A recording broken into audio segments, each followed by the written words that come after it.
Fenomena air Sungai Pahang kering akibat cuaca panas melampau kali ini lebih teruk daripada sebelumnya. Kejadian menyebabkan kerugian besar kepada pengusaha projek tenakan ikan sangkar. Paparannya kita langsung bersama Rozihanis Abdul Rahman di Kuantan. Terima kasih. Fenomena alur Sungai Pahang kering di Kampung Pesagi di Cenur Maran berikutan cuaca panas melampau sejak April lalu menjejaskan rutin penduduk setempat. Kejadian kali ini jauh lebih buruk berbanding 7 tahun lalu, menyaksikan lebih banyak kawasan di sekitar kampung itu terjejas.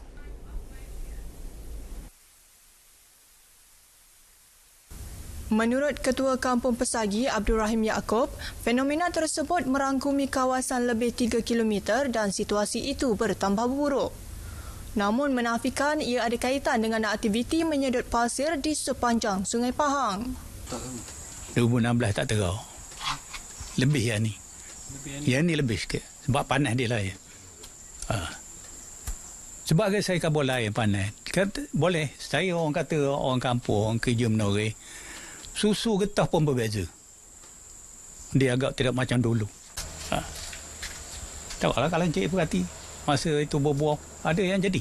Border dia ada jadi dalam kampung. Ada bunga banyak. Tapi tak lekat. Kering. Sebab kata panas kali ni, panas luar biasa.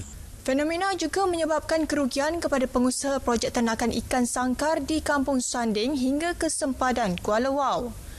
Dalam pada itu, Bilal Masjid Johari Abdul Rahman berkata, keadaan dihadapi ketika ini luar biasa berbanding sebelumnya. Yang dulu tak macam ni. Ini yang paling teruk ni. Sebab dulu ada juga sangkar-sangkar ikan yang belah hulu tu. Timbul, itu boleh ada air. Sekarang ni semua angkat. Ikan tak boleh hidup dah air panas. Air terlampau cetek sampai paras lutut.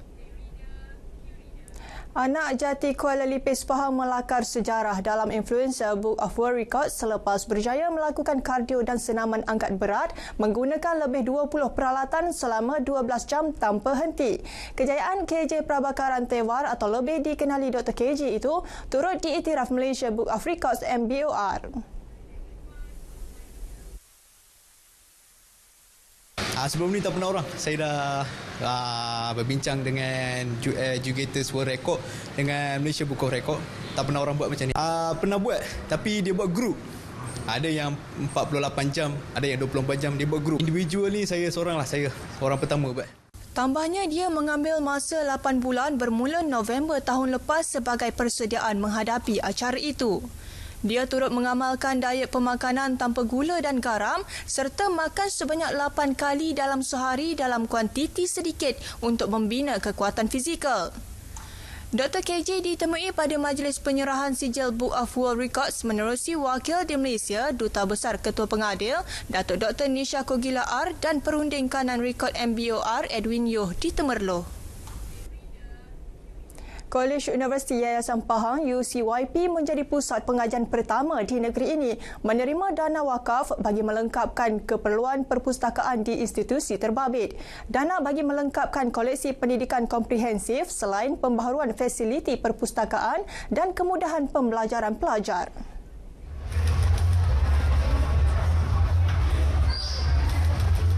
Menurut Pengurus Besar Kanan Pusat Kutipan Zakat dan Wakaf Pahang, Datuk Hali dan Mat Daud, setakat ini sebanyak RM50,000 hasil wakaf telah disumbangkan kepada kolej berkenaan.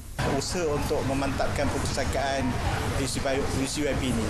Jadi untuk permulaan ini, kita sebenarnya nak mengusahakan dana sebanyak RM100,000 untuk kelengkapan di perpustakaan ini. Di bahagian pertama kita keluarkan dana sebanyak RM50,000 daripada tabung wakaf. Tabung wakaf ni disumbang oleh orang ramai lah. Jadi bila kita beri daripada tabung wakaf ini bermakna kita telah melaksanakan hasrat pewakaf, iaitu kita jadi tukarkan kepada buku dalam kes ini. Jadi mudah-mudahan buku-buku ini dapat dimanfaatkan oleh anak-anak kita yang belajar di sini. Akses penyaluran dana projek wakaf berkenaan di portal Wakaf Pahang turut dibuka bagi melengkapkan sasaran sumbangan RM100,000.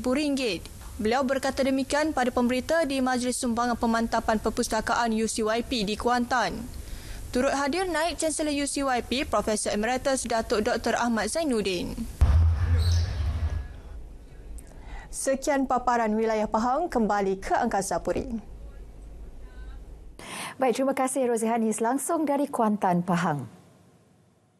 Sebanyak 35 inisiatif baharu akan dikemukakan Kementerian Pembangunan Usahawan dan Koperasi KUSKOP dalam kajian separuh penggal rancangan Malaysia ke-12 pada mesyuarat khas Kabinet Isnin depan. Menterinya Dato' Ewan Benedict berkata, cadangan inisiatif itu hasil daripada turun padang dan lipat urus kementerian dengan anggota koperasi seluruh negara. 35 inisiatif termasuk subsidi pengangkutan bagi barangan kegunaan harian, program pembasmian kemiskinan, akademik isukan dan potongan cukai pendapatan koperasi. Selepas dimuktamadkan dalam mesyuarat khas Kabinet Isnin, ia akan dibentangkan dalam Parlimen September depan. Dan seterusnya kita akan mengadakan libat urus dengan Kementerian Kewangan dalam penyediaan belanjawan Malaysia Madani pada tahun 2024. Mesyuarat itu dijadualkan pada 4 September dan di situlah saya akan mengemukakan cadangan-cadangan melibatkan belanjawan, implikasi peruntukan misalnya kepada 35 inisiatif tadi.